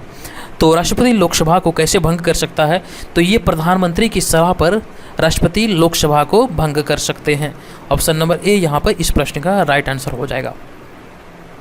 उसके बाद 101 नंबर प्रश्न है, मलेरिया रोग जो होता है किस मच्छर के कारण से होता है। मलेरिया रोग किस मच्छर के कारण होता है, किस मच्छर के काटने से ये रोग होता है। ये मादा एनोफिलीज मच्छर के काटने से होता है, ध्यान रखिएगा। इसका राइट आंसर होगा ऑप्शन नंबर ए। उसके बाद नेक्स्ट प्रश्न है, ब्लैक होल किससे संबंधित है। ब्लैक होल किससे संबंधित है, इसका राइट आंसर क्या होना चाहिए बताइए। ब्लैक होल किससे संबंधित है, इस प्रश्न का आंसर हो जाएगा खगोल शास्त्र। ब्लैक होल जो है ये खगोल शास्त्र से संबंधित है। तो 102 नंबर प्रश्न का हमारा राइट आंसर होगा ऑप्शन नंबर ए। उसके बाद हम बढ़ेंगे, एक्स किरणों की खोज किसने की थी? एक्स किरणों की खोज किसके द्वारा किया गया था? तो रोएंटजेन के द्वारा किया गया था। रोएंटजेन यहाँ पे लिखा गया है, रोएंटजेन के द्वारा ये एक्स किरणों की खोज किया गया था। आप ध्यान रखिएगा, एक्स किरणों की खोज रोएंटजेन के द्वारा किया गया था। चलिए हम आगे बढ़ेंगे और बात करेंगे 104 नंबर प्रश्न के बारे में। अम्ल के साथ साथ खनिजों की अभिक्रिया से क्या बनता है? अम्ल के साथ खनिजों की अभिक्रिया से क्या बनता है? तो 104 नंबर प्रश्न का हमारा आंसर हो जाएगा ऑप्शन नंबर ए। अम्ल के साथ खनिज की अभिक्रिया करने से लवण का निर्माण होता है, यानी कि ऑप्शन नंबर ए हमारा इस प्रश्न का राइट आंसर होगा। चलिए अगला प्रश्न है 105 नंबर प्रश्न, माइटोकॉन्ड्रिया का कार्य किससे संबंधित है? माइटोकॉन्ड्रिया का कार्य किससे संबंधित है? इस प्रश्न का आंसर होगा श्वसन क्रिया से। माइटोकॉन्ड्रिया का कार्य श्वसन क्रिया से संबंधित है। दोस्तों आपको बता दूं कि इस तरह के इतने बड़े वीडियो बनाने में काफ़ी समय लगता है। आपसे एक लाइक की उम्मीद है कि प्लीज़ आप इस वीडियो को एक लाइक ज़रूर कीजिए। 1 सेकंड लगता है लाइक करने में, वीडियो को लाइक करें और कमेंट करके हमारे मोटिवेशन को ज़रूर बढ़ाइए और बताइए कि आपको ये वीडियो कैसा लगता है। तो प्लीज़ आप लाइक ज़रूर कीजिएगा। चलिए, और दोस्तों के साथ अपने इस वीडियो को ज़रूर शेयर कीजिएगा। अगला प्रश्न है, भारत में सिंह किस जंगल में पाए जाते हैं? भारत में सिंह किस जंगल में पाए जाते हैं? तो इसका आंसर हो जाएगा गिर राष्ट्रीय उद्यान। गिर राष्ट्रीय उद्यान कहाँ पर है? ये हो जाएगा गुजरात। गिर राष्ट्रीय उद्यान जो है, गिर वन जो है, ये गुजरात में है। इस बात का आप ध्यान रखिएगा। चलिए नेक्स्ट प्रश्न है, एनीमिया किसकी खुराक की कमी की वजह से होता है? एनीमिया किसकी खुराक की कमी की वजह से होता है? तो एनीमिया रोग जो होता है ये लोहा की कमी की वजह से होता है। शरीर में जब लोहे की मात्रा कम हो जाती है तो इस कारण से एनीमिया रोग होती है। ऑप्शन नंबर बी हमारा इस प्रश्न का राइट आंसर हो जाएगा। नेक्स्ट प्रश्न है, इनमें से कौन सा परंपरागत ऊर्जा का स्रोत है? इनमें से कौन सा परंपरागत ऊर्जा का स्रोत है? तो ये पवन ऊर्जा जो है ये परंपरागत ऊर्जा का स्रोत है। ऑप्शन नंबर ए हमारा इस प्रश्न का राइट आंसर होगा। पवन ऊर्जा ये परंपरागत ऊर्जा का स्रोत है। ये सब यहाँ पे इसका आंसर नहीं होगा, बल्कि ऑप्शन नंबर ए यहाँ पे राइट आंसर होगा। परंपरागत ऊर्जा का स्रोत पवन ऊर्जा है। उसके बाद प्राचीन भारत का सबसे पुराना राजवंश कौन सा है? प्राचीन भारत का सबसे पुराना राजवंश कौन सा है? तो 109 नंबर प्रश्न का हमारा आंसर हो जाएगा प्राचीन भारत का सबसे पुराना राजवंश। इन सभी को अगर हम देखते हैं, इन सभी के आधार पर अगर हम बात करें तो इसका आंसर हो जाएगा मौर्य वंश। प्राचीन भारत का सबसे पुराना राजवंश इन सभी में, निम्नलिखित में से ये मौर्य वंश इसका राइट आंसर हो जाएगा। तो ध्यान रखिएगा, इसका आंसर होगा ऑप्शन नंबर ए। चलिए उसके बाद हम बात करेंगे अगला प्रश्न, राष्ट्रीय महिला दिवस कब मनाया जाता है? बताइए इसका आंसर क्या होगा? राष्ट्रीय महिला दिवस कब मनाया जाता है?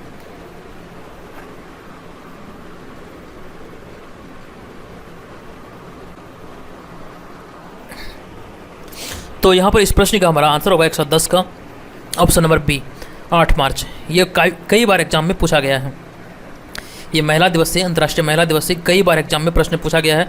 आप बहुत सारे सेट जो भी सेट आप बनाते हैं देखे होंगे, जो प्रीवियस ईयर के प्रश्न हैं ये प्रश्न आपको निश्चित मिलेगा। तो ध्यान रखिएगा, इसका आंसर होगा ऑप्शन नंबर बी। जो महिला दिवस मनाया जाता है ये प्रत्येक वर्ष 8 मार्च को मनाया जाता है। और उसके बाद अगला प्रश्न है 111 नंबर प्रश्न।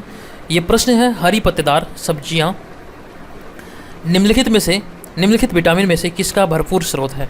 जो हरे पत्तेदार सब्जियां हैं उसमें कौन से विटामिन भरपूर मात्रा में पाई जाती है? तो देखिए यहाँ पर इस प्रश्न का हमारा राइट आंसर होगा ऑप्शन नंबर ई। मैंने आपको कई बार बताया है कि ऑप्शन नंबर ई को भी आप ध्यान रखिए, और ऑप्शन नंबर ई यहाँ पे सही होगा। और यहाँ पे सबसे पहले मैं आपको बता दूँ कि यहाँ पे ऑप्शन नंबर ई सही होगा, और ई में से उपयुक्त में से एक से अधिक वाला सेक्शन सही होगा, क्योंकि इस प्रश्न का जो हमारा आंसर होगा ए, बी और सी हो जाएगा। हरे पत्तेदार सब्जियों में जो विटामिन पाई जाती है, विटामिन ए, विटामिन B2 और विटामिन ई, ए, बी और सी हमारा राइट आंसर होगा। विटामिन सी नहीं पाया जाता है, ठीक है। तो हरे पत्तेदार सब्जियों में विटामिन सी नहीं बल्कि ए, B2 और ई पाई जाती है। तो ध्यान रखिएगा, ए, बी और सी इस प्रश्न का राइट आंसर होगा। उसके बाद 112 नंबर प्रश्न, एक वयस्क मानव कंकाल में कितनी हड्डियां होती है? एक वयस्क मानव कंकाल में कितनी हड्डियां होती है? 112 नंबर प्रश्न, ये अति महत्वपूर्ण प्रश्न है। ये 206 होती है। हालांकि ये जन्म के समय में जब शिशु अवस्था में होता है शरीर, तो तभी 306 हड्डियां होती है, 306 अस्थियां होती है। लेकिन जब ये एकदम वयस्क होते जाता है, एकदम उम्र होते जाता है, बढ़ते जाता है, तो ये जो हड्डियाँ होती हैं ये आपस में जुड़ने लगती है। ये जुड़ते जुड़ते जब वयस्क बन जाता है आदमी, ये हड्डियाँ जुड़ने के बाद मतलब कि ये घट कर 206 हो जाती है, 100 का कमी आता है। तो आप ध्यान रखिएगा, इसका राइट आंसर होगा ऑप्शन नंबर बी।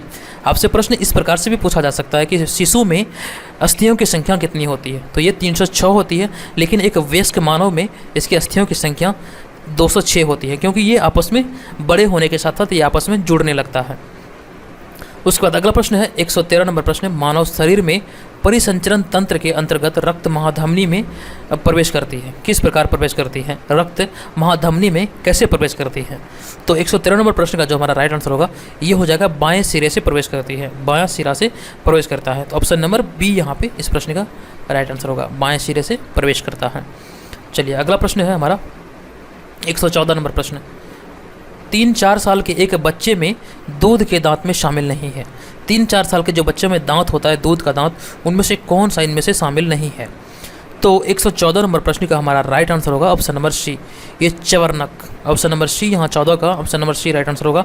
जो 3-4 साल के बच्चे होते हैं उन दूध के दांत में से ये चवर्नक शामिल नहीं होता। उसके अलावा यहाँ पे देख सकते हैं ये कृदंत, ये रदनक और अग्र चवर्नक ये शामिल होता है, बल्कि ये चवर्नक जो होता है ये शामिल नहीं होता है। तो ऑप्शन नंबर सी ध्यान रखिएगा, इसका राइट आंसर हो जाएगा। उसके बाद हम आगे बढ़ेंगे और देखेंगे 115 नंबर प्रश्न।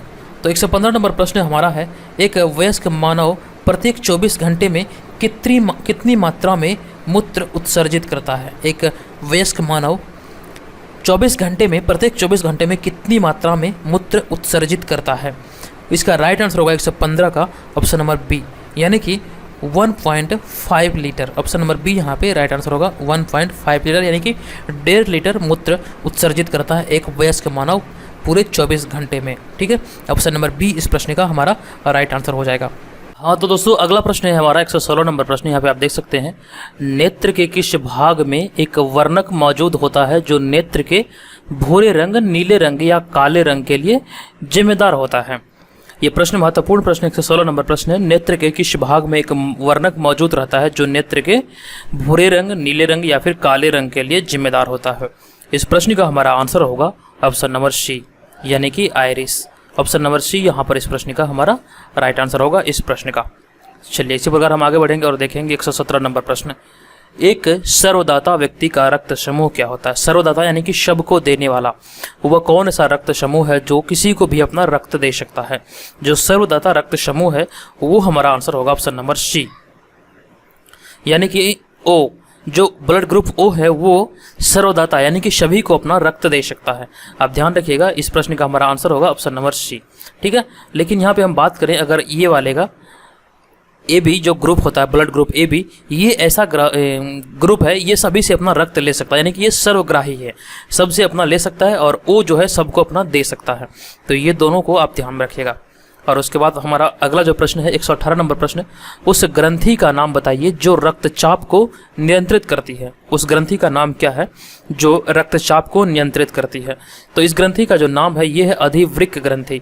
तो हमारा राइट आंसर होगा ऑप्शन नंबर बी, अधिवृक्क ग्रंथि जो है ये रक्तचाप को नियंत्रित करती है, यानी कि ऑप्शन नंबर बी यहाँ पे हमारा राइट आंसर होगा। चलिए उसके बाद हम आगे बढ़ते हैं और 119 नंबर प्रश्न देखते हैं। 119 नंबर प्रश्न है, मानव शरीर के किस अंग में लिम्फोसाइट कोशिकाओं का निर्माण होता है? मानव शरीर के किस अंग में लिम्फोसाइट कोशिकाओं का निर्माण होता है? तो लिम्फोसाइट कोशिकाओं का जो निर्माण होता है ये अस्थि मज्जा में होता है। तो इस प्रश्न का भी हमारा राइट आंसर होगा ऑप्शन नंबर बी। ठीक है, तो इसे भी आप ध्यान में रखिएगा। उसके बाद हम आगे बढ़ते हैं 120 नंबर प्रश्न पे। तो 120 नंबर प्रश्न जो है, मनुष्यों में बौनापन किसके स्राव के कारण होता है? मनुष्यों में बौनापन जो होता है ये किसके स्राव के कारण होता है? किस हार्मोन के स्राव के कारण होता है?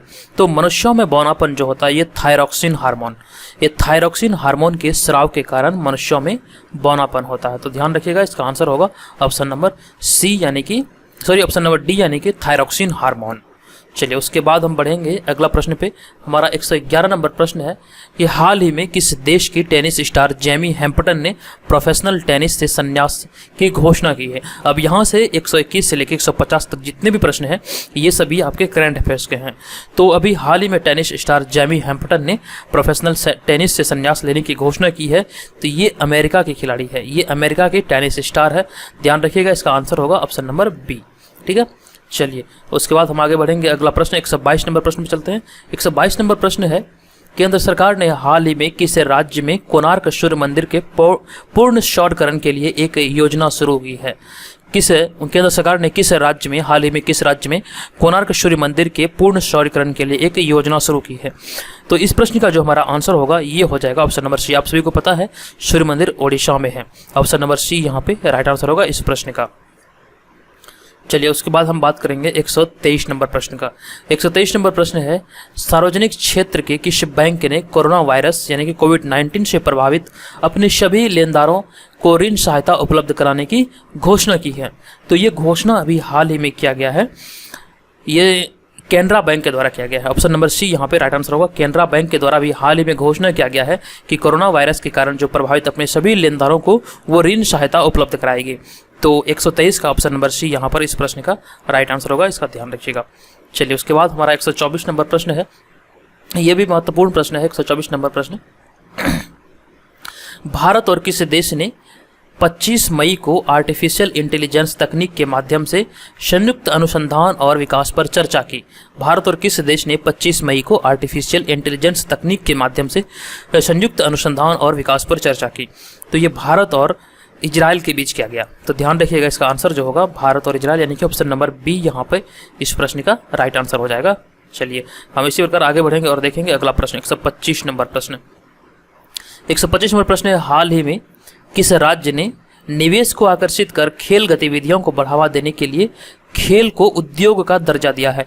ये महत्वपूर्ण प्रश्न है, इसे ध्यान रखिएगा। अभी हाल ही में किस राज्य सरकार ने खेल को उद्योग का दर्जा दिया है?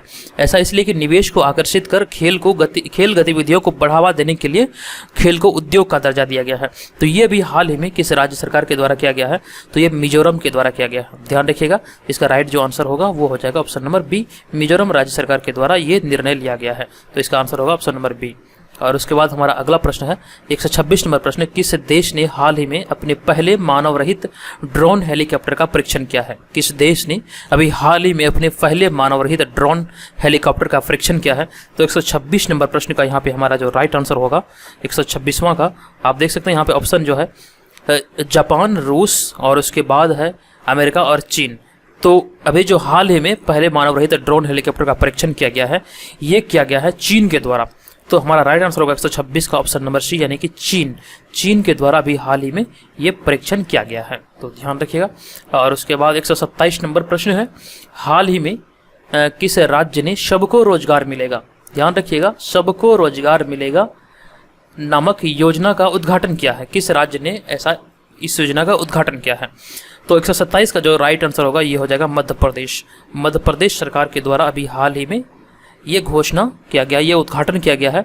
किस नाम से? सबको रोजगार मिलेगा, ये योजना इसका नाम है। तो ध्यान रखिएगा, राइट आंसर होगा इस प्रश्न का ऑप्शन नंबर डी। चलिए उसके बाद हम आगे बढ़ेंगे और देखेंगे 128 नंबर प्रश्न।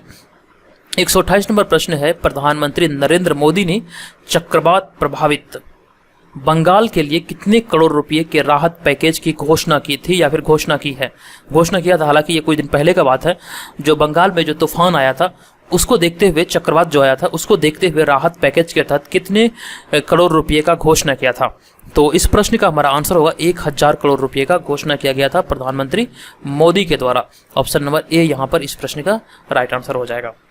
चलिए उसके बाद हमारा 129 नंबर प्रश्न है कि किस राज्य के पूर्व स्वास्थ्य मंत्री एवं वित्त मंत्री राजेंद्र प्रसाद सिंह का गुरुग्राम के एक अस्पताल में निधन हो गया?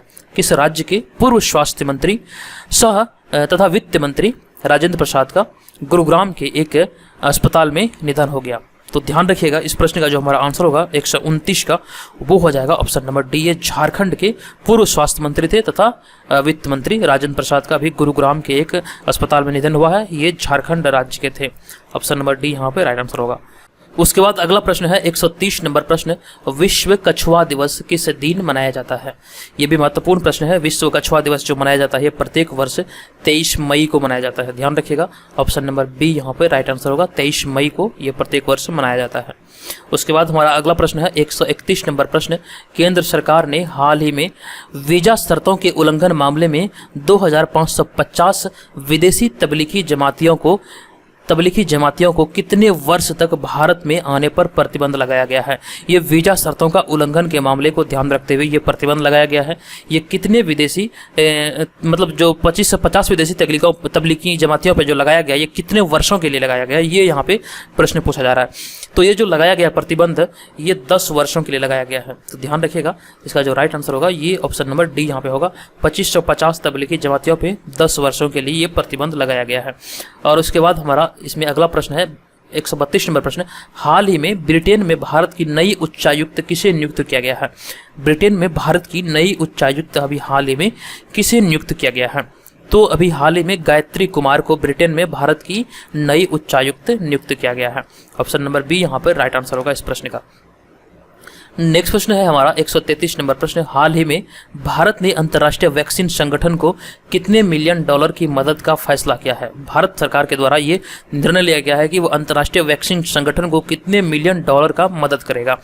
तो 133 नंबर प्रश्न का हम अगर आंसर की बात करें तो ये आंसर हो जाएगा हमारा इस प्रश्न का 15 मिलियन डॉलर, यानी कि ऑप्शन नंबर डी यहाँ पे राइट आंसर होगा। 15 मिलियन डॉलर मदद करेगा इसमें। चलिए आगे बढ़ते हैं, हम बात करेंगे 134 नंबर प्रश्न के बारे में। 134 नंबर प्रश्न है, किस युवा महिला क्रिकेट खिलाड़ी को हाल ही में अर्जुन अवार्ड हेतु नामित किया गया है। किस युवा महिला क्रिकेट खिलाड़ी को अभी हाल ही में अर्जुन अवार्ड हेतु नामित किया गया है। 134 नंबर का प्रश्न हमारा होगा दीप्ति शर्मा। आंसर का ये बी नंबर यहाँ पे आंसर होगा इसका। दीप्ति शर्मा को भी अर्जुन अवार्ड के लिए नामित किया गया है। उसके बाद देखिए 135 नंबर प्रश्न है, केंद्र सरकार ने, यहाँ पे हम थोड़ा सा चर्चा कर लेते हैं। जो यहाँ पे आप देखते हैं अभी जो मतलब कि राष्ट्रीय खेल दिवस जो 29 अगस्त को आने वाली है, तो यहाँ पे खेल अवार्ड जो जितने भी खेल अवार्ड होते हैं सभी को एकदम से वितरित किया जाएगा जिसका भी नाम आया है। तो इनसे रिलेटेड एग्जाम में आपसे प्रश्न पूछे जाएंगे, तो आप ध्यान रखिएगा सभी प्रश्न जो भी यहाँ पे बनते हैं आप सभी को एक बार देख लीजिएगा। हालांकि होगा तो मैं इस पर एक डिटेल में वीडियो लाऊंगा, तो इस बात का ध्यान रखिए, इसके बारे में जरूर आप जान लीजिएगा। इससे एक प्रश्न निश्चित पूछा जाएगा। चलिए 135 नंबर प्रश्न है, केंद्र सरकार ने जल जीवन मिशन के तहत हाल ही में किस राज्य को 1832 करोड़ रुपये आवंटित किए हैं। जल जीवन मिशन के तहत केंद्र सरकार ने किस राज्य को 1832 करोड़ रुपये आवंटित किए हैं। तो 135 नंबर प्रश्न का हमारा आंसर होगा बिहार। ये जो राशि आवंटित की गई है 1832 करोड़ की, ये बिहार के लिए आवंटित की गई है। तो इसका जो आंसर होगा ऑप्शन नंबर बी यहाँ पे राइट हो जाएगा। उसके बाद हमारा अगला प्रश्न है 136 नंबर प्रश्न, विश्व तंबाकू निषेध दिवस किस दिन मनाया जाता है। विश्व तंबाकू निषेध दिवस प्रत्येक वर्ष बात करें अगर तो ये 31 मई को मनाया जाता है। ऑप्शन नंबर सी यहाँ पे राइट आंसर होगा, 31 मई को मनाया जाता है। नेक्स्ट प्रश्न 137 नंबर प्रश्न, अश्वनी भाटिया को हाल ही में किस भारतीय बैंक के नए प्रबंध निदेशक के रूप में नियुक्त किया गया है। तो अश्वनी भाटिया को अभी हाल ही में SBI के नए प्रबंध निदेशक के तौर पर नियुक्त किया गया है। ऑप्शन नंबर ए यहाँ पर इस प्रश्न का राइट आंसर हो जाएगा। उसके बाद 138 नंबर प्रश्न है, भारतीय कुश्ती महासंघ ने पहलवान विनेश फोगाट का नाम किस अवार्ड के लिए भेजा था या फिर भेजा है। तो 138 नंबर प्रश्न का जो राइट आंसर होगा ये खेल रत्न के लिए भेजा था। तो इसका राइट आंसर होगा ऑप्शन नंबर ए। चलिए उसके बाद हम आगे बढ़ेंगे 139 नंबर प्रश्न पे, हाल ही में किस देश ने दक्षिण कोरिया में अमेरिका की थर्ड मिसाइल रक्षा प्रणाली की मौजूदगी को लेकर पुनः आपत्ति दर्ज की है। किस देश ने दक्षिण कोरिया में अमेरिकी थर्ड मिसाइल रक्षा प्रणाली की मौजूदगी को लेकर पुनः आपत्ति दर्ज कराई है। तो इस प्रश्न का हमारा आंसर होगा ये चीन होगा। चीन ने ये आपत्ति दर्ज कराई है, जो कि अमेरिका का जो थर्ड मिसाइल रक्षा प्रणाली है ये दक्षिण कोरिया में है, तो उसी की मौजूदगी को लेकर इन्होंने चीन ने आपत्ति दर्ज की है इस बात पर। उसके बाद हमारा अगला प्रश्न 140 नंबर प्रश्न, हाल ही में कैलिफोर्निया के सैन डियागो स्थित जनरल एटॉमिक्स ग्लोबल कॉरपोरेशन के मुख्यालय का चीफ एग्जीक्यूटिव किसे नियुक्त किया गया है। तो ये अभी हाल ही में जो नियुक्त किया गया है चीफ एग्जीक्यूटिव के रूप में, ये विवेक लाल को नियुक्त किया गया है कैलिफोर्निया के सैन डियागो में। ऑप्शन नंबर ए इस प्रश्न का यहाँ पे राइट आंसर हो जाएगा, इस बात का आप ध्यान रखिएगा। अब उसके बाद 141 नंबर प्रश्न, ये महत्वपूर्ण प्रश्न है, किस देश की निजी इक्विटी कंपनी KKR ने रिलायंस इंडस्ट्री लिमिटेड कि जियो प्लेटफॉर्म्स में हाल ही में 11,367 करोड़ रुपये निवेश करने का ऐलान किया है। तो ये अभी ऐलान जो किया गया है, ये जो कंपनी है, निजी इक्विटी कंपनी KKR, ये कहाँ की है? तो ये बेसिकली अमेरिका की कंपनी है। इसका जो आंसर हो जाएगा वो ऑप्शन नंबर ए यहाँ पर राइट आंसर होगा। ठीक है, चलिए हम आगे बढ़ेंगे और बात करेंगे 142 नंबर प्रश्न के बारे में। 142 नंबर प्रश्न हमारा यहाँ पर है, किस राज्य सरकार ने राष्ट्रव्यापी लॉकडाउन के कारण प्रभावित राज्य के MSME क्षेत्र को सहारा देने के लिए रीस्टार्ट नाम से एक कार्यक्रम लॉन्च किया है। तो रीस्टार्ट नाम से भी कार्यक्रम जो लॉन्च किया गया है, ये किस राज्य के द्वारा मतलब कि लॉन्च किया गया है, जो MSME जो उद्योग हैं उसको मतलब सहारा देने के लिए। तो ये भी लॉन्च जो किया गया है, ये आंध्र प्रदेश सरकार के द्वारा लॉन्च किया गया है। ऑप्शन नंबर बी यहाँ पे हमारा इस प्रश्न का राइट आंसर होगा, आंध्र प्रदेश के द्वारा इसे लॉन्च किया गया है। उसके बाद नेक्स्ट प्रश्न है 143 नंबर प्रश्न, विश्व बैंक ने किस भारतीय अर्थशास्त्री को दक्षिण एशिया में जलवायु परिवर्तन और आपदा प्रबंधन के महत्वपूर्ण पद पर नियुक्त किया है? विश्व बैंक ने किस भारतीय अर्थशास्त्री को दक्षिण एशिया में जलवायु परिवर्तन और आपदा प्रबंधन के महत्वपूर्ण पद पर नियुक्त किया है? इसका जो आंसर हो जाएगा ये आभास झा, यानी कि ऑप्शन नंबर बी यहाँ पर इस प्रश्न का राइट आंसर होगा, आभास झा। इसको ध्यान रखिएगा। जो भी करंट अफेयर्स के जो PDF आते हैं, हमारे मंथली PDF आता है मंथली, आप चाहें तो ये सभी चीज़ों को आप यहाँ पे एक्सेस कर सकते हैं। मंथली PDF लेने के लिए आप हमारे टेलीग्राम ग्रुप को ज्वाइन करें, वहाँ पे सारा मंथली PDF आपको दिया जाता है। अभी हाल ही में जो जुलाई मंथ का PDF अभी आएगा, जुलाई और अगस्त का, ये सभी PDF यहाँ पे आपको मिलेगा। तो ध्यान रखिएगा, टेलीग्राम ग्रुप को जरूर ज्वाइन कर लीजिए। उसके बाद 144 नंबर प्रश्न है, भारत के किस लीजेंड हॉकी खिलाड़ी और 3 बार के ओलंपिक स्वर्ण पदक विजेता का लंबी बीमारी के बाद 25 मई 2020 को निधन हो गया है? भारत के किस लीजेंड हॉकी खिलाड़ी और 3 बार के ओलंपिक स्वर्ण पदक विजेता, ये कौन है जिसका लंबी बीमारी के बाद 25 मई 2020 को निधन हुआ है? इसका जो नाम है ये बलवीर सिंह है। ऑप्शन नंबर ए यहाँ पे राइट आंसर होगा, बलवीर सिंह का हाल ही में निधन हुआ है। उसके बाद 145 नंबर प्रश्न है, हाल ही में दिल्ली बीजेपी अध्यक्ष के रूप में किसे चुना गया है? तो अभी हाल ही में दिल्ली बीजेपी के अध्यक्ष के तौर पर आदेश गुप्ता को चुना गया है। तो जो पहले इसका जो अध्यक्ष था ये मनोज तिवारी था, उसके हटाने के बाद अब आदेश गुप्ता को यहाँ पे इसका अध्यक्ष चुना गया है। तो ध्यान रखिएगा, इसका जो आंसर होगा ऑप्शन नंबर ए यहाँ पे इस प्रश्न का राइट आंसर हो जाएगा। उसके बाद 146 नंबर प्रश्न, ये भी महत्वपूर्ण प्रश्न है। 146 नंबर प्रश्न है, केरल की पहली महिला DGP हाल ही में किसे नियुक्त किया गया है? केरल की पहली महिला DGP हाल ही में किसे नियुक्त किया गया है? इस प्रश्न का आंसर होगा, ये महत्वपूर्ण प्रश्न है, R श्रीलेखा इसका राइट आंसर होगा। ये VVI के तौर पर इसे याद कर लीजिए आप। ये महत्वपूर्ण प्रश्न है, आने वाले समय में हो सकता है आपसे एग्जाम में पूछ लिया जाए। अगला प्रश्न है 147 नंबर प्रश्न, रियो ओलंपिक पदक विजेता साक्षी मलिक ने हाल ही में किस अवार्ड के लिए अपना आवेदन भेजा है? तो साक्षी मलिक ने अभी हाल ही में किस अवार्ड के लिए अपना आवेदन भेजा है? तो ये अर्जुन अवार्ड के लिए भेजा है। राइट आंसर होगा ऑप्शन नंबर बी। ध्यान रखिएगा, अर्जुन अवार्ड इसका राइट आंसर होगा।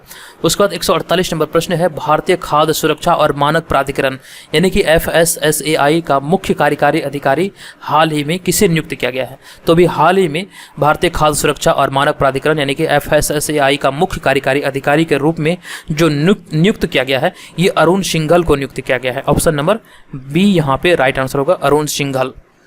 नेक्स्ट प्रश्न है, हाल ही में न्यू डेवलपमेंट बैंक के नवीन अध्यक्ष यानी कि नए अध्यक्ष के रूप में किसे चुना गया है? तो अभी नए अध्यक्ष के तौर पर इसका जो राइट आंसर होगा Marcos ट्राइजो। Option number D, Marcos ट्राइजो को भी हाल ही में नए अध्यक्ष के रूप में चुना गया है न्यू डेवलपमेंट बैंक का। चलिए उसके बाद हमारा अगला और अंतिम प्रश्न है इस सेट का 150 नंबर प्रश्न, केंद्र सरकार ने हाल ही में सूक्ष्म लघु और मध्यम उद्योग की समस्या के समाधान में सहायता करने हेतु किस नाम से एक पोर्टल लॉन्च किया है? तो अभी किस नाम से ये पोर्टल लॉन्च किया गया है?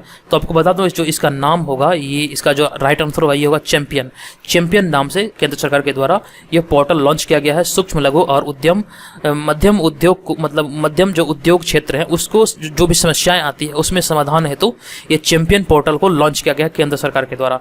तो ध्यान रखिएगा, जो इसका राइट आंसर होगा 150 होगा। अब यहाँ पे देख लीजिए 150 प्रश्न आप यहाँ पे देख के यहाँ तक पहुंचे हैं। आपने यहाँ पे 150 में से कितने प्रश्नों को सही सॉल्व किया है कृपया कमेंट बॉक्स में आप कमेंट करके जरूर बताइए। और रही बात टेलीग्राम ग्रुप की, तो टेलीग्राम ग्रुप को आप ज्वाइन कर लीजिए। सब इसका जो लिंक है इस वीडियो के डिस्क्रिप्शन में दिया गया है, आप वहां पर जाके इसको ज्वाइन कर सकते हैं। और साथ ही इस वीडियो के डिस्क्रिप्शन में इसका PDF भी दिया गया है, PDF को डाउनलोड कीजिए और इसका बाद में भी आप प्रैक्टिस जरूर कीजिएगा। तो दोस्तों आज के इस वीडियो में इतना ही। ये वीडियो आपको कैसा लगा कृपया कमेंट करके जरूर बताइएगा, और अगर आप चैनल पे पहली बार विजिट किया तो इस चैनल को सब्सक्राइब करें, वीडियो को लाइक करें और कमेंट जरूर कीजिएगा। चलिए धन्यवाद।